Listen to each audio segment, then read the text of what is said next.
Welcome, everybody. Welcome to this very special online event on the role of the European Union in supporting STEM initiatives and facilitating career choices of young people. Future Ahead. That's our title today, and I'm very much pleased to welcome the European Commissioner for Innovation, Research, Culture, Education and Youth, Maria Gabriel. Commissioner Gabriel, it's an honor to have you with us. Welcome to you. This talk has been organized by the ZDI, the Community Initiative Zukunft durch Innovation, or English, Future Through Innovation, a STEM initiative of the state of North Rhine-Westphalia and partner of the European STEM Coalition. And this event is hosted by the representation of the state of North Rhine-Westphalia. My name is Jan-Martin Viada. I'm a journalist for education and research, and I'm looking forward to the next hour. In a minute, we will start with a video message by the State Secretary Klaus Kaiser.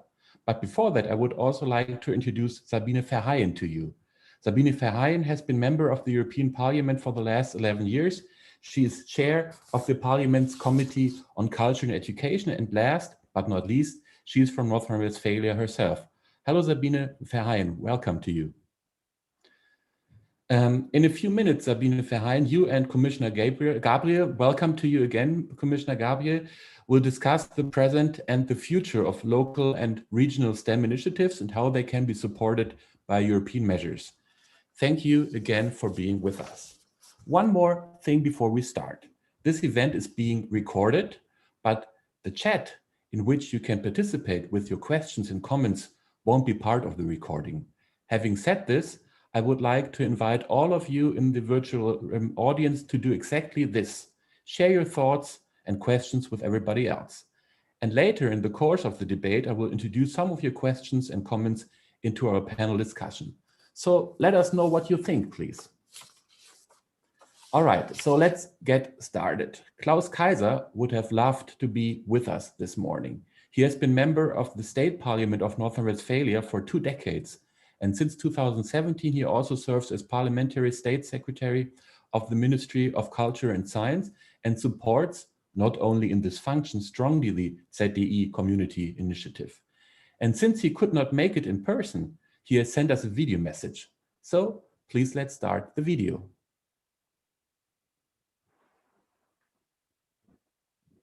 Dear Mrs. Gabriel, dear Mrs. Verheyen, ladies and gentlemen, dear Mr. Viada.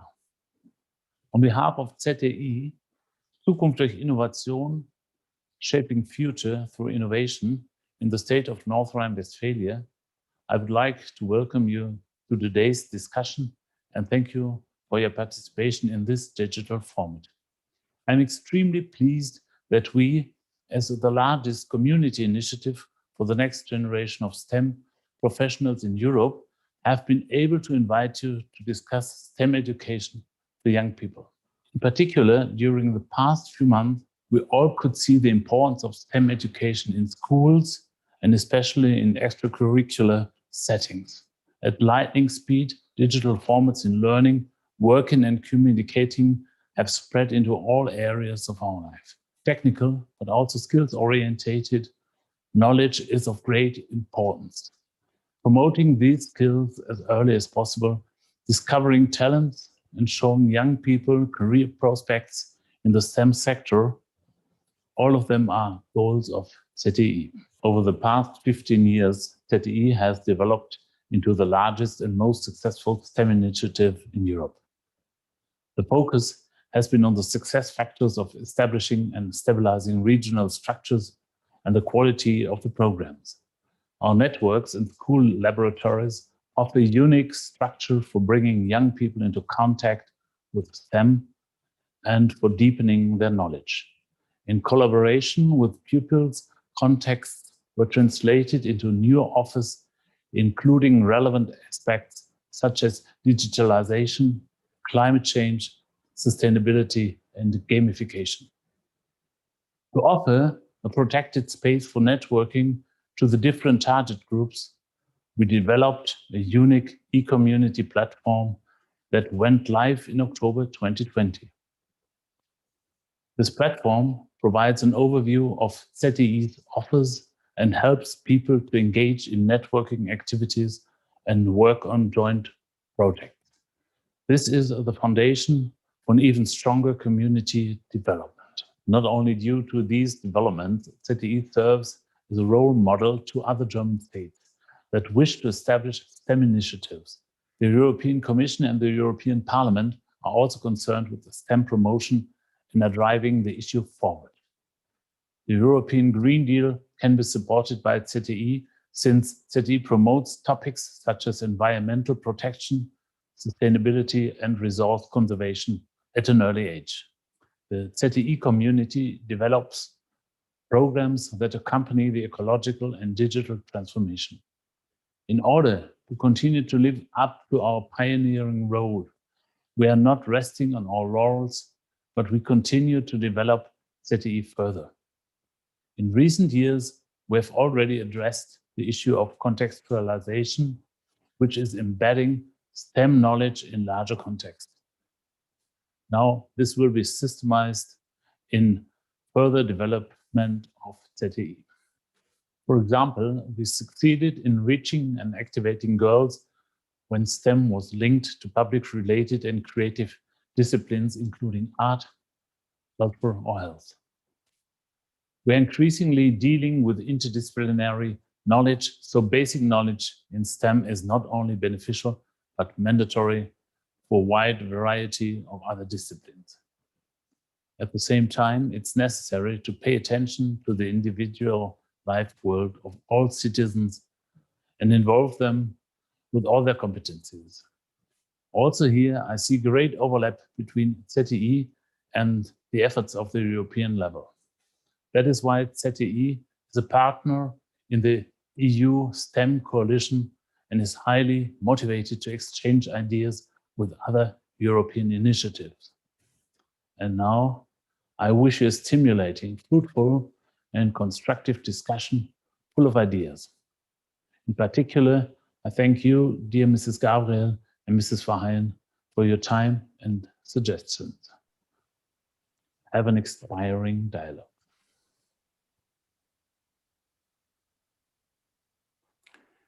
State Secretary Klaus Kaiser, ladies and gentlemen. As I said in the beginning, this event has been organized by the ZTE initiative. So in addition to what State Secretary Kaiser said, let me give you some more information about the initiative. It's community-based, as we heard. It's for future STEM professionals in North Rhine-Westphalia, and it has been around for more than 15 years. ZTE NRW is supported by more than 4,500 partners from businesses, science, education, politics, and social groups. The initiative currently reaches about 300,000 young people each year. 45% of those are girls. There are 47 ZTE networks established in more than 70 ZTE school laboratories spread across North Rhine-Westphalia. The main goals, as the State Secretary said, are inspiring more young people to undertake a university course or vocational training in a STEM discipline and securing long-term the next generation of STEM professionals at regional level. The Ministry of Culture and Science in North Rhine-Westphalia is holding the overall responsibility in its financing and organizing the ZTE central office. So that's the ZTE. But in daily life, what is it really about? Let's have a closer look at a concrete example of the work of one ZTE center, Ant Alive. It's the ZTE Center for Aachen, Düren and Euskirchen, and the acronym stands for Angewandte Naturwissenschaften und Technik live erleben, or in English, Experiencing Applied Natural Sciences and Technology live. So what does it do? Let's have a look.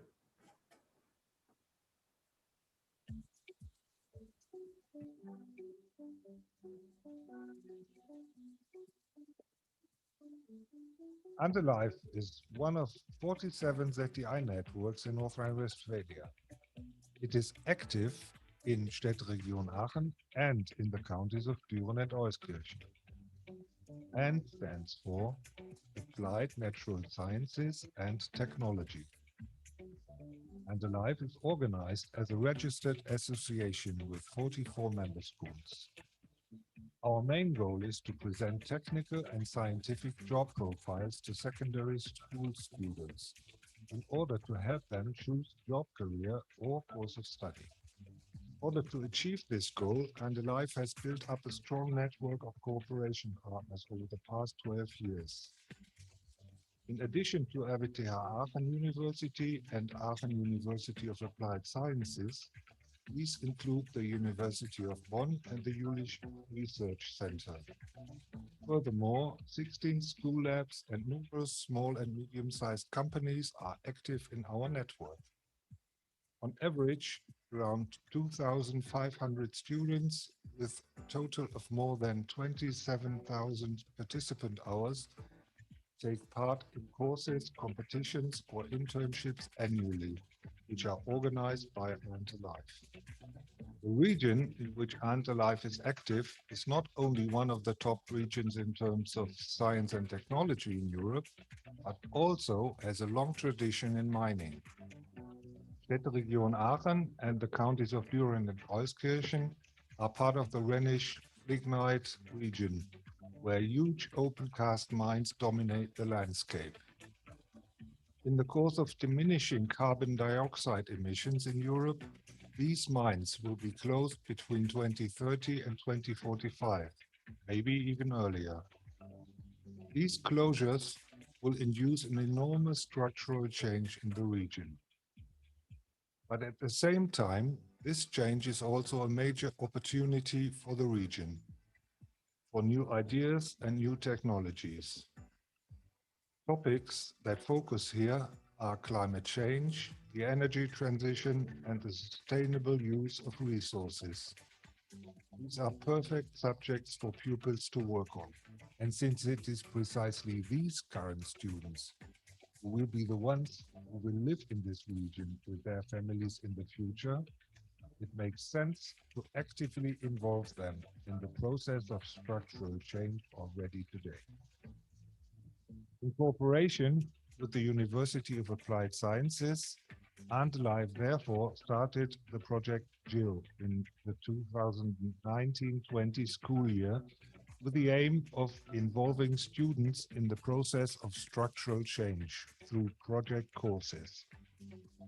Some examples of topics that the students worked on were energy efficient and sustainable building, mobility of the future, and opportunities of digitization. This project is continued in the current school year and should be permanently established. Since JIL and its subjects, which are directly related to the region in which the students live, are so zealously accepted by the youth, Life started an even more ambitious project in summer 2020, which is intended to significantly expand the variety of topics. Many additional offers are to be organized through the project Young People Will Shape Structural Change. As a pilot project in summer 2020, in cooperation with the Jülich Research Center, the course Bioeconomy was launched that deals with the opportunities that algae offer. Algae can serve as an alternative source to produce fuel. They can clean sewage water or be used in food industry. This course is also enthusiastically received by the pupils. The main goals of this new project are including young people in the process of structural change, creating an awareness in the target group that will be affected by these structural changes in the future, generating new ideas for a future in the region which is pleasant to live in, to create a sense of responsibility for the region by this process of participation, finding interesting topics and challenges which are directly linked to the future-oriented issues of the region. Some topics that pupils will work on in cooperation with scientists are hydrogen and cells, water ecology, and the planning and building of a new landscape. Over the past 12 years, Underlife has been able to gather a lot of knowledge and experience on how to organize interesting and exciting courses for students in order to bring them closer to natural sciences and technology. We believe that this knowledge and experience could also be of interest to other regions in Europe. Just as the whole ZDI community in North Rhine-Westphalia, Underlife would be happy to share and pass on its knowledge and experiences. We would also be very interested to hear how other regions in Europe are working on this issue and maybe learn from them.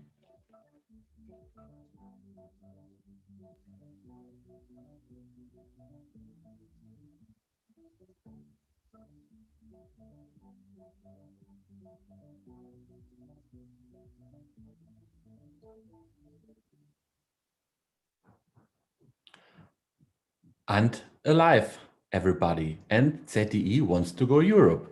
So, how does Europe factor in when we talk about local and regional STEM initiatives? Where does Europe stand when it comes to STEM education?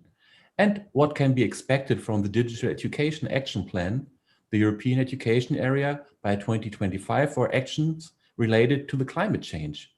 Questions we are going to address in the upcoming panel. But before that, I'm happy and grateful that Commissioner Gabriel agreed to a short opening speech that will serve as a wonderful kickoff for our discussion. Maria Gabriel has been a member of the European Parliament from 2009 to 2017, serving, among other things, as Vice President of the European People's Party Group. 2017, she became Commissioner for Digital Economy and Society. Since December 2019, she is European Commissioner for Innovation, Research, Culture, Education and Youth. Welcome again, Maria Gabriel. Your opening speech, please go ahead. Thanks so much. Thank you. Thank you very much, dear Jan Martin, dear Sabine, ladies and gentlemen, dear young people, dear friends. First of all, I would like to say thank you for this wonderful event. It's a great pleasure for me to be here together with you. Yes, I think that we all share the same noble cause, supporting STEM initiatives and facilitating young people's career choices. That's a topic that is very close to our heart. So I would like to say immediately that I was very impressed by what you already have shown to us. And it's really amazing. Of course, what is important, it's not only to express my support for your initiative, but really to see how we can exchange these good practices with other regions and how we can do in order that the entire European Union have benefits from your experience. So I would like to start by saying that together with Sabine Verheyen, the chair of CULT committee in the European Parliament, yes, we have been working for years to raise awareness about the importance of investing in STEM education. And this certainly will remain one of our big priorities, because of course there is some more general remarks like STEM graduates and professionals fuel the most technologically advanced and potentially most productive sectors in our economies. Yet I continuously hear employers and businesses tell me we need more STEM graduates, we need more young people in STEM, especially as we now are facing the green and digital transitions. And they are right. Only 1 in 5 young people in Europe graduates from STEM tertiary education. That is less than 2 million STEM graduates every year in the European Union. And fulfilling this demand is a priority for us as European Union, not just because our economy needs it, but also because we know that here there is an untapped potential. Of course, I'm thinking here immediately about our young people, about girls and women. And I would like to insist since the beginning, women remain underrepresented in STEM studies and careers. According to latest Eurostat data, only 1 in 3 STEM graduates is a woman. And when we zoom into ICT field in particular, the number of women falls to 1 in 5 ICT graduates. So if you want to increase the number of people working in STEM, closing this gender gap is an important area of focus, because especially girls and boys have very similar expectations to work in a science-related field at a young stage. But something happened after the university. So I think that here immediately our key message is that schools plays a huge role here, building confidence and connecting young students to role models, to good examples. And that's why I see that we need really here more initiatives like our initiative Researchers at School, because with this initiative, we bring researchers closer to pupils just at the age when it can have the greatest impact. Again, it's not only about schools, it's about higher education too, because higher education also plays a key role. And we are focusing on contextualizing STEM fields. That was said since the beginning, so that more young people invest in scientific research for solutions to problems that affect their communities. And we all know that there is a lot of societal challenges that can be tackled thanks to STEM education. And we have excellent initiatives and tools to help us. Today's discussion is a great opportunity to enter a little bit more into details, but let me just say a few remarks about the new Digital Education Action Plan, because we definitely will promote the STEM approach with the Digital Education Action Plan. First, because the action plan puts forward a series of workshops, training, and placement activities for students at primary, secondary, and tertiary education. Especially, we have a very concrete initiative with the European Institute of Innovation and Technology, because by the end of the 2027, 40,000 female students will have take part in these initiatives. Second, the action plan also focuses on developing new higher education programs for STEM, strengthening the arts aspects and basing them on the STEAM concept. Will incorporate sustainability and creativity into scientific subjects, in addition to providing guidance and mentorship that appeals directly to women.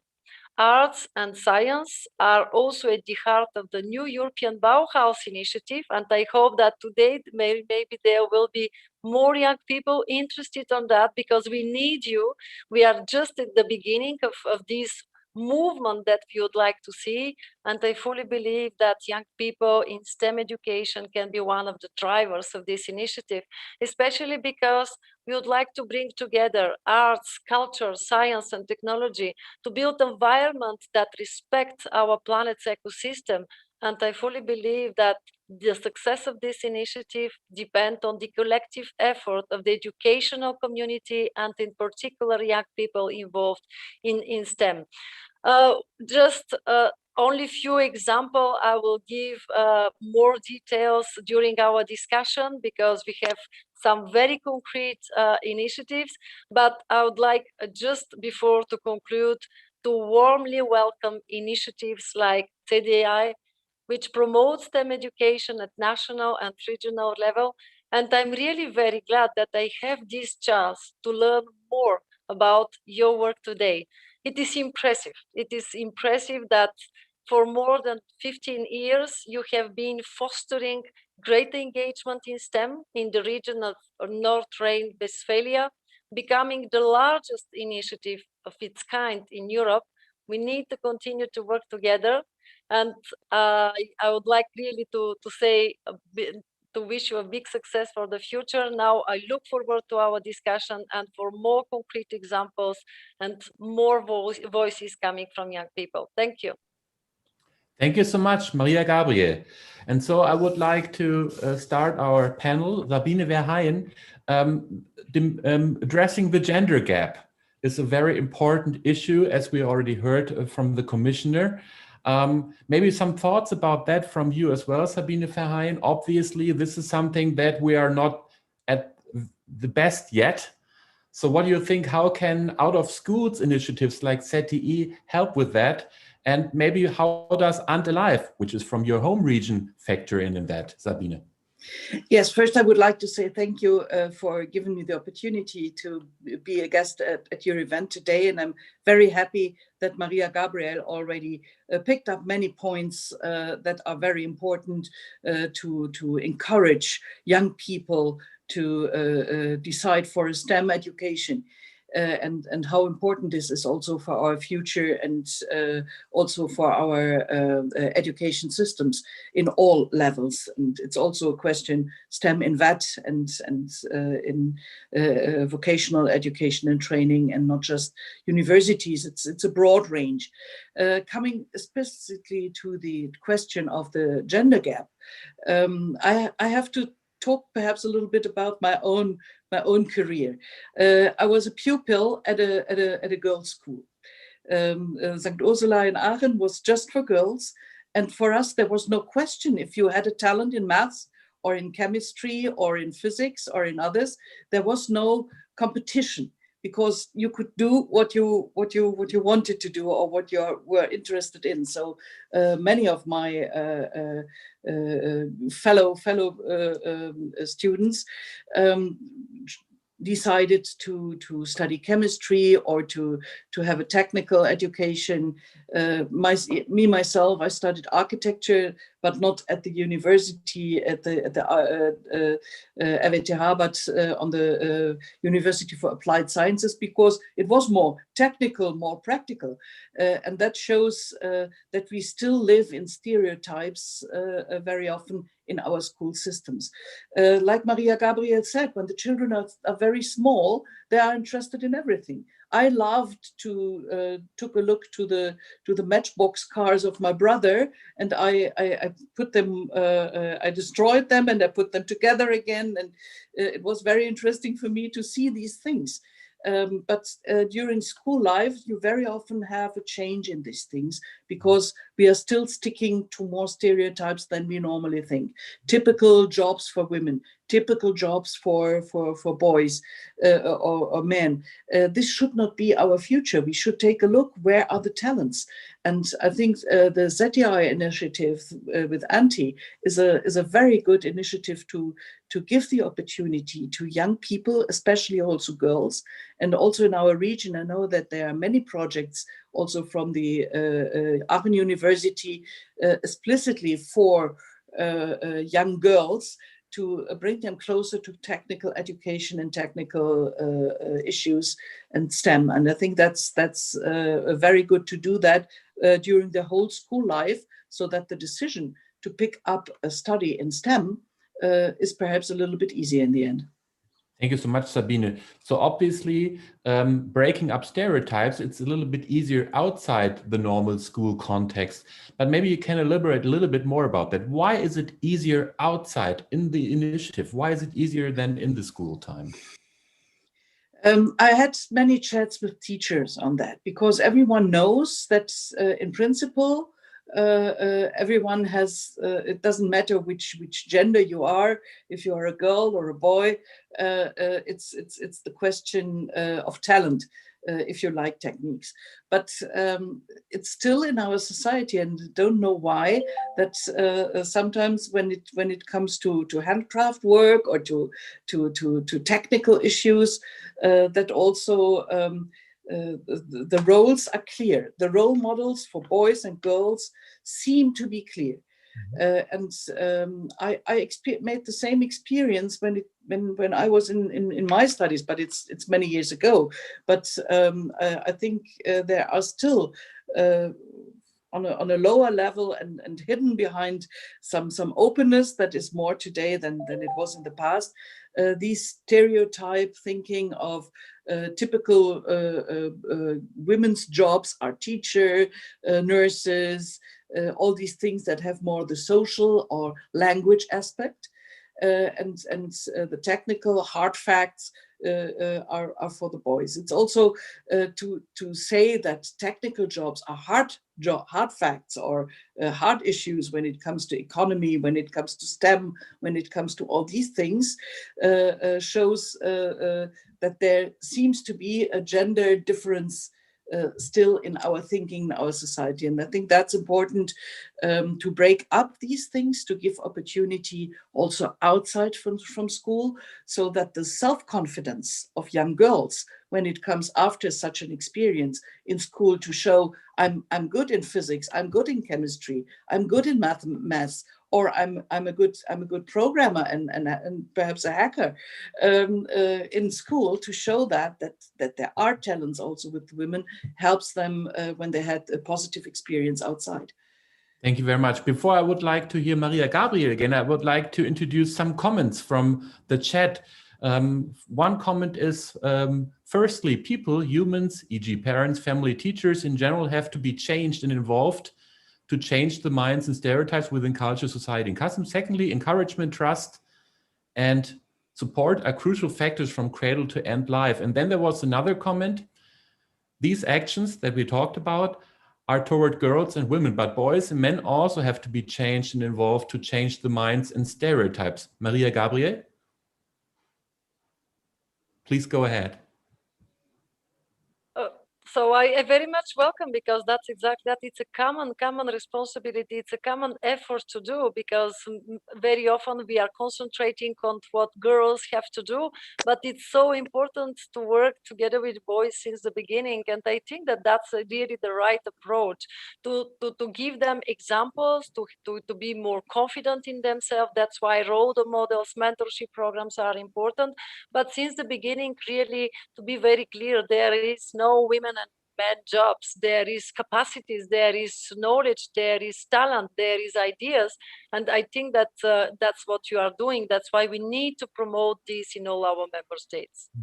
Thank you so much. There was also a very interesting comment from ZTE NRW from one. We have experienced in ZTE NRW that are not the women and the boys. They are, therefore we try different ways to work with them. So looking at the individual, obviously, is a very important point. Mono or co-education, the most important part is we have to listen to the young people. One more thing, 45% of the participants at the ZTE centers are women, so obviously, or girls, obviously it's really working. But how we go from here? And Maria, earlier you said you can give us some more concrete examples how the European Commission is supporting initiatives, or how it is working on securing Europe's next generation of STEM professionals. So maybe you can give us some more examples at this point, Maria. Of course, with great pleasure. But maybe I would like first to talk about how we can encourage more young people, and of course, after concrete examples with more girls. More young people, what we already listened from Sabine to is really that we need to put STEM in context. We really need to make them less abstract. And it is important to show the links between STEM and other fields of study, and to remove traditional barriers between them. So I think that we always need to see how the knowledge in STEM education can be linked with arts, humanities, and social sciences. Second, we definitely need collaboration with industry. Let's be very, very honest. It's an essential tool for the success of our efforts to tackle current challenges. And that's why I think that here we have two concrete examples. Together with Sabine, during the negotiations on the new Erasmus program, we decided to have 50 centers of excellence for vocational education and training. So I fully believe that initiatives like yours can help us to transform these centers into something where all our girls and boys, young people can be attracted, can receive training, can be really more confident. The second is about digital opportunity traineeship. New technologies are here, and we can make miracles with STEM education with them. always preserving the added value of our approach, human on command. We have clear ethical principles when we talk about artificial intelligence or big data, for example. But I would like to invite the young girls that are following us today to go on the platform that we created, and where enterprises and the students are in direct contact, especially because until now, the Digital Opportunity Traineeship Program was only open for students. Now we'll extend this program to vocational education and training and to learners. We need teachers too, to motivate and to engage our young people. Third point for me, it's important, and you already talked about this. I would like to mention the importance of non-formal sector for the development of STEM and digital skills. And Germany is one of the countries with largest numbers of maker spaces in the EU, and we can find similar examples. But here, I must say that I was impressed when I saw your initiative in North Rhine-Westphalia. I can mention here the project Young Garage Lab in Düsseldorf or the Marker Space in Bern. So I think that here we need to continue to promote, and that's why this time it's important that the Digital Education Action Plan is including non-formal sector. And finally, I think that what is important now is to see how together, by listening young people, that was one of the remarks, we can tackle the big challenges. Young people are interested on climate change. Like young people want not only to have idea, they want to be included. And that's why via STEM, it's the more direct way to engage them and to show that any idea can have a good positive impact on local level before scaling up to another one more globally. Thank you so much. Sabine, would you like to add to that? Yeah, I would like to add that what Maria said with the informal opportunities. I think that's very important to also to bring together organizations out of school with companies, to have contact direct to the practical aspect, because sometimes in theory people think, oh no, I will not be a good engineer, I don't know all this math during the studies, and they fear. But if they got a practical experience, and I think that's important also during school time, to have the possibility to go to companies which are active in STEM, in technology, in all these things, and to have a practical experience and to have a positive experience. And it doesn't matter if you are a boy or a girl, it's important to see that you might have a talent for these things also in practical, not just theoretical, because that helps perhaps also to do the first step towards a technical study. But it's also important, and Maria Gabriel knows very well that I'm absolutely a fan of that. I'm absolutely a fan of dual education when it comes to vocational education and training, because here you also have directly the contact to a company. And perhaps if you had an internship during your time in school in a company, it's also easier to make the first step towards an education in such a company that knows you already, where you have made positive experience during your internship, during school, even if it's just 2 or 3 weeks. I think all these practical things that are done help also to open eyes for this sector. But I would also like to add in one point, it was the word STEAM. I think what's also very important, if you don't have a technical talent as such, but you have wonderful creative ideas, it's also important for innovation to bring together also these new ideas with technical aspects, to bring together young people who are talented in creatives, in the creative sectors and arts, together with technicians, to enrich the discussion and innovation process also in technical companies, because very often we are also stuck into technical thinking and not opening up our minds, and that can also help. So for initiating innovation, you need both. And that's the reason why I'm absolutely happy that Maria Gabriel mentioned the STEAM aspect and not just STEM. Maria, would you like to add to that? Otherwise, I could add some questions from the chat. Let's go for the questions. Yeah, there's one really important comment that we should not think about this kind of artificial border between formal and informal education or learning that we sometimes do. And maybe you can elaborate on how those initiatives can help to break up those borders, that there's not the school and the outside, but that we can bring them together, Maria. I think that that's one of our main messages today, and that's why we need more initiatives like yours. It's absolutely important on one side to see how all these social environmental challenges can go to the classroom and vice versa, and how we can provide a context for learning science, how really we can help them to understand difficult scientific concepts and encourage them really to be more confident. And that's why it's a very good example, the dual education on one side.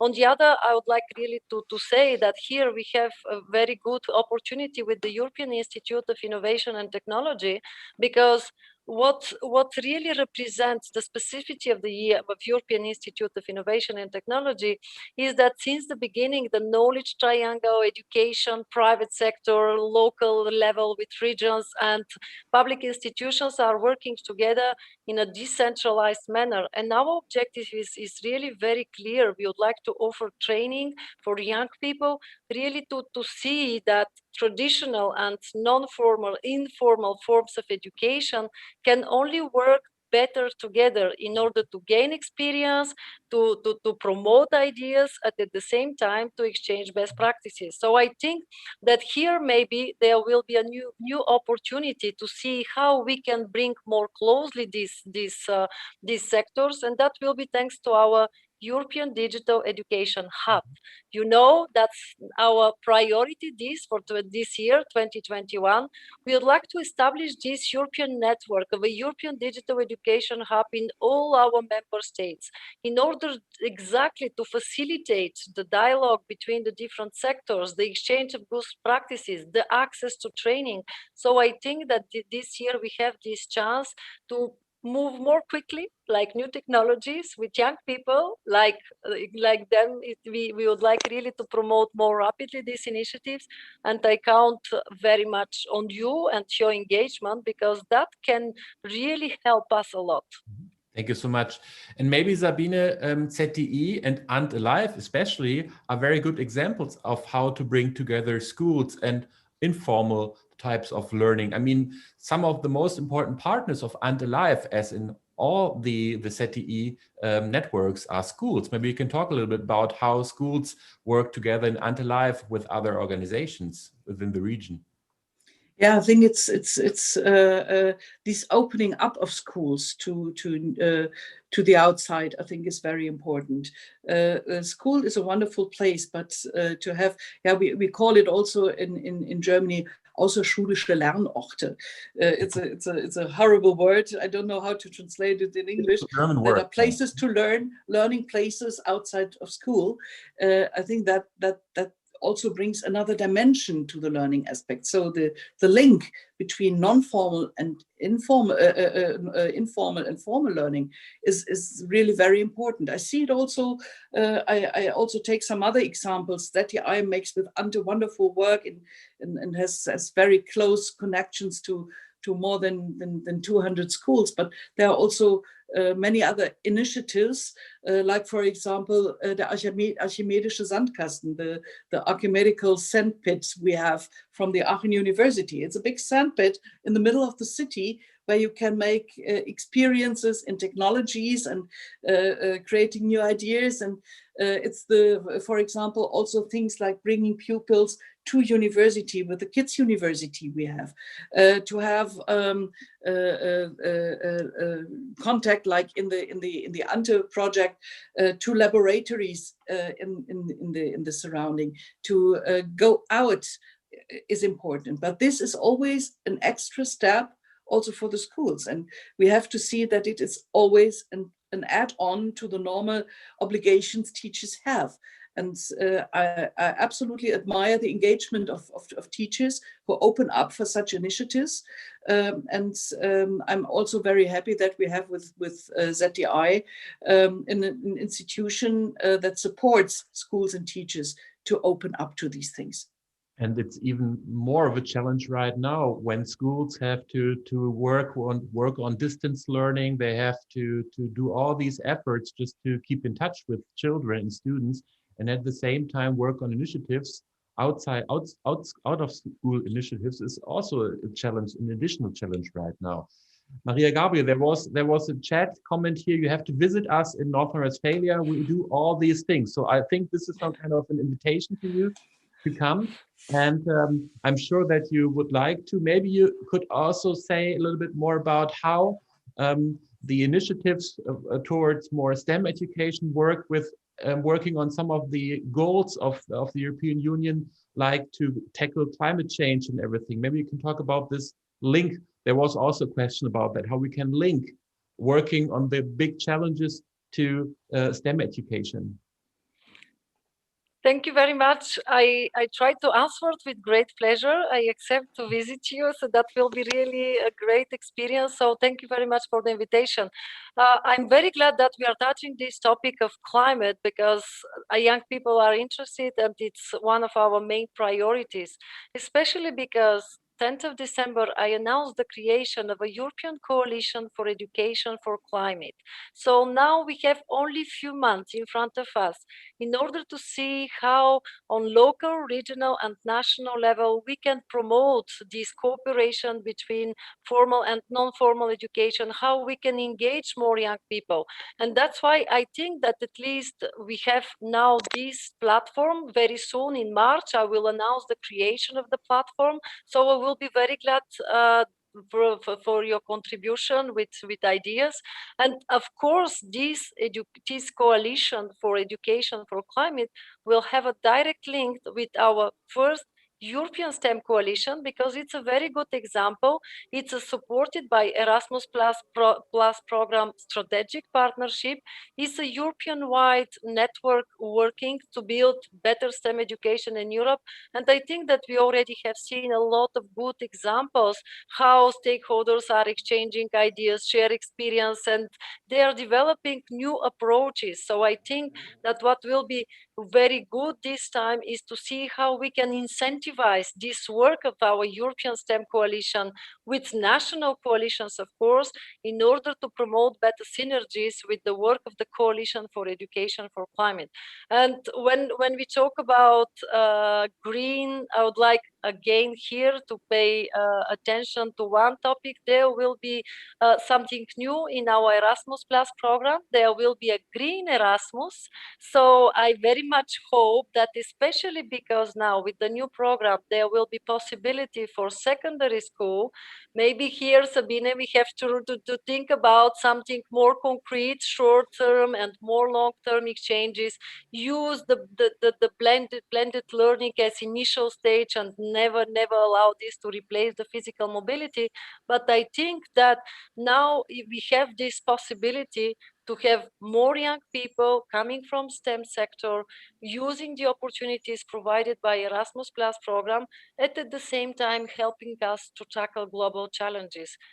When we see all the key elements are here, from local and regional level to more coherence at European level, at global leadership for tackling main challenges.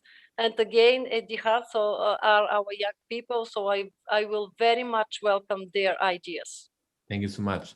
So the key issue is how to bring together all the experiences from the different initiatives Europe-wide, how to bring them together, how to make them learn from each other. Sabine Verheyen, is there enough being done on that? I mean, there are great experiences at ZDI, at Untitled, for example, as one of the centers, as there are at many initiatives around Europe.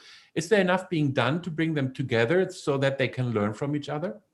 As Maria Gabriel said, we have platforms where we bring together these initiatives. We have the possibility via the structural exchange possibilities under the Erasmus Plus program.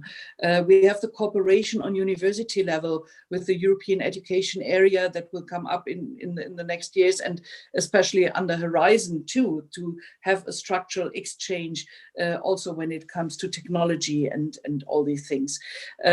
What is always a difficulty is to bring together the different activities in VET, because we have very different VET education systems in the different member states. But that's also a new initiative we will come up with now under the new Erasmus program with the Excellence Center for VET Training.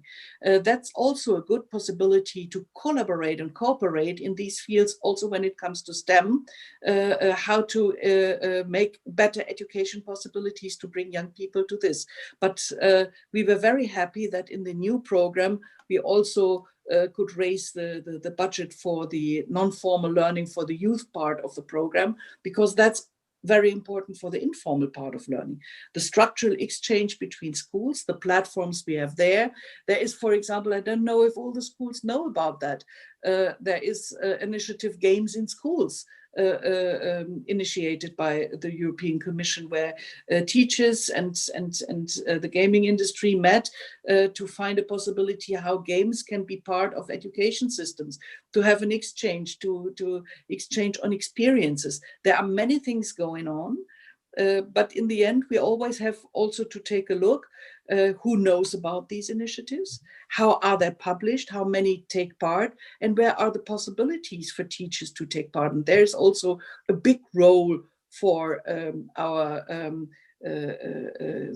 school and education ministries on the regional level, because if teachers don't have the capacity, don't have the time to engage in such things, and they have to do it always on to their regular job, it will always be difficult to get more people to be involved in such exchange. So investment also in teachers, so that they have the possibility to take part in these structural exchanges, is very important. And that is something I always ask towards the ministries. Please give the possibilities also for teachers to do something more than just their lessons in school, because in the end, it is to the benefit also for the pupils, for the whole society, and especially for STEM.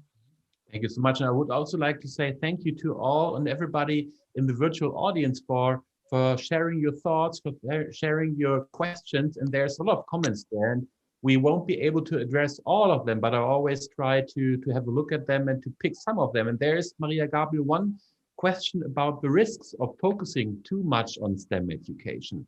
Maybe the commissioner, as it is said here, can elaborate more on the mixing of arts, creativity, and science. So maybe we sometimes tend to focus too much on STEM education. We already talked about STEAM education, but maybe you can add a little bit more to that. Well, I already in my introductory remarks quoted some numbers, and I don't think that we stay very focused on STEM. That means that here the question it will be how to promote this approach that will ensure the balance and that will take into consideration the important contribution of art and creativity. And of course, for me as commissioner and for Sabine, I know that we are very much looking at this. I must say that we don't have so much projects where the link between art and science is promoted. We have few, by the way, it's always with German examples. You can be really proud, but what we need is really to have this in all our member states. That's why I think that the first question it will be how to build synergies, because we are not here in order to have the competition one against other. We can combine in order to better exploit the potential, and that's why I'm very glad that with the new programs and Creative Europe, with the innovation labs, we'll have new opportunities. That's something new. So I will pay a lot of attention to this initiative, because I don't think that so much people are aware. So I think that we have to see how we can use these opportunities. We have to see how we can use the new kick with the European Institute of Innovation and Technology on cultural and creative sectors, because I can't imagine that there will be no concrete actions and projects where art and creativity is linked to science. And we need to pay a lot of attention to our primary and secondary school, because when we look at the universities, we have students coming from this field. Now what they need is more training about new technologies, how to use them in order to have better careers.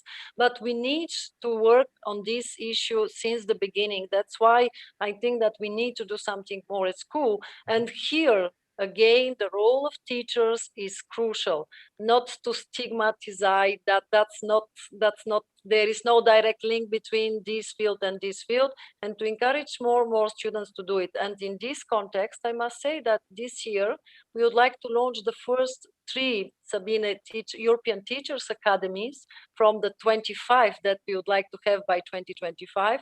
So I think that since the beginning, it will be a very good topic of discussion. So you can see there is no competition one against other. The challenge is to find the right balance and to give more opportunities for a lot of young people that will never think about this career without the involvement and their talent and ideas in art and creativity. There's one question I would like to follow up with. What about the financial instruments for non-formal networks? That's an interesting question. So is there also enough money, enough financial support around for non-formal networks, Maria? I don't think that we are financing directly like that the non-formal networks, but we have opportunities provided by Erasmus Plus program. So I think that we should use now, especially the new ones. Another aspect which is very important for me is that we need to work more closely with our regions. And that's why I'm really very proud that in the month of November last year, we announced a joint action plan for the first time between the European Commission and the Committee of the Region, where we identified for the next 2 years, there is no in 2050, it's in 2 years, 4 areas where we need to better cooperate. Our regions have access to funding too, but it's time now to build synergies, to have coherent approaches, and to give more chances to our young people in our regions to use the new technologies and to have access to STEM education in order to provide them better opportunities for their future. That's all. And I'm sure that the next few months, it will be crucial, especially with the resilience and recovery facility and the national plans, where what I want to see from our member states is that finally investment in education, it's not anymore an investment in our future, it's an investment in our present, in our young people. It's an investment which give us more chances to succeed together with our young people and not doing things for them. So I think that we have to change a little bit our approach, and that's why I'm very glad that the European Parliament is together with us in this endeavor. Thank you very much. Thank you so much. We have about 5 minutes left, and I would like to ask you almost already for your final statements, but I would like to add one more comment or one more question to it, which you might take into account for your final statement. There was this question about more borders, general education, vocational education. Whenever we talk about STEM, we try to gear towards the professional world.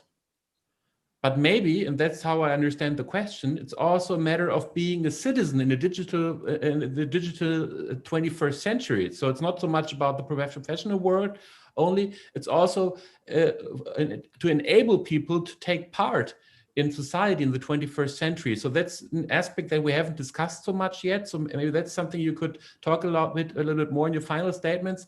And I would also like you to talk about the situation after the Corona crisis now. There is Next Generation Europe, for example, the EU Green Deal that can factor into the next few years. So how does the Corona crisis change the landscape? And how does do the programs like the Next Generation help to work also in supporting STEM education? So first question: vocational education versus professional education versus education as a citizen. The second question, dealing with the Corona crisis. So I would like maybe Sabine to start with your final statement, and then I would like to to make the closing remarks, that Maria will do them. Sabine. So first, there is no contradiction. It must be both between professional education and, let's say, Studium Generale. A basic education as a citizen, values that are the core of our education. Technology is an instrument, that it's a tool you have to learn to use. And if you want to participate also as a democratic being in a society, you need these technology tools meanwhile, because it eases your up participation, it makes possibilities for new dimensions, and I think we need both. So you should not just concentrate on STEM, you also need the other part. I think that is something we always said during the whole discussion. That was also meant by STEAM. STEAM is not just arts, it's also the social aspects, the values aspects that are behind. When it comes to the financing, I think there is more money in the programs for non-formal learning in the part of the youth program. That was something we were fighting for together. Maria was also one of the fighters for more money in these programs, and I think it's very important that we now use the money that is available in an intelligent way that brings the possibility to bring together not just students in normal classical exchange, physical exchange, but especially these networks, these exchange of experience, these exchange of project ideas that helps to implement good ideas all over Europe. That is something we have to foster in a stronger way than it was in the past. New tools, you asked to what's after COVID. I think we all learned meanwhile to use new technologies for communication, for exchange, and it makes it easier to exchange. It doesn't replace a physical visit at a project, but it helps to make contacts. It helps to keep in contact. It helps to have an exchange in between such visits. And I think that are things we have to take a look how we can implement that in a sustainable way into our school systems, that also for the Studium Generale, the technologies can be used in an adequate way to support. Thank you so much. Maria Gabriel. Thank you very much. First of all, I share the same opinion like Sabine, that we need a holistic approach. We need a comprehensive education strategy. So there is no need here to oppose one sector to another. We can only build synergies, and we can use our strengths, because what we have seen, and with all the comments in our chat, I would like really to say thank you very much for your ideas, for your talent, for your vision. So that's what we need. And maybe that's my first remark. Always we are saying that we need to inspire more young people to choose this career path. I think that we need more events like this one, listening and learning from young people in order to be more inspired and promote together with them concrete initiatives from regional to European level. At least that will be one of the lessons learned from me with this event. Second, I think that definitely we need to continue to support the establishment of networks. That's something crucial. We need platforms, we need tools, but we need these exchanges in order to advance more rapidly. And finally, of course, we need funding. We need to use this opportunity with Recovery and Resilience Facility, because 20% should be invested in digitalization. I think that we should seize this opportunity really to accelerate, to facilitate some of the aspects in STEM education linked to new technologies, but at the same time to preserve the added value of our approach, really human on command, emotional people-to-people contact, talent, because that's my conviction. Never new technologies and robots can replace human beings. And that's why we have art, we have creativity. We should preserve this, because if Europe has a real chance to affirm the leadership in STEM education, in technological field, that means that we should always preserve at the center our values that we have thanks to the education, and our young people and their talent and their special relation with art, culture, and creativity. So thank you so much. Future ahead. The role of the European Union in supporting STEM initiatives and facilitating career choices of young people. Thank you so much, Commissioner Gabriel. Thank you so much, Sabine Verheyen, for being with us today and having this very lively discussion. And also thank you so much to everybody in the virtual audience for participating so actively with your questions, your comments. And I think this really brought us ahead a few steps this last hour. Thank you so much.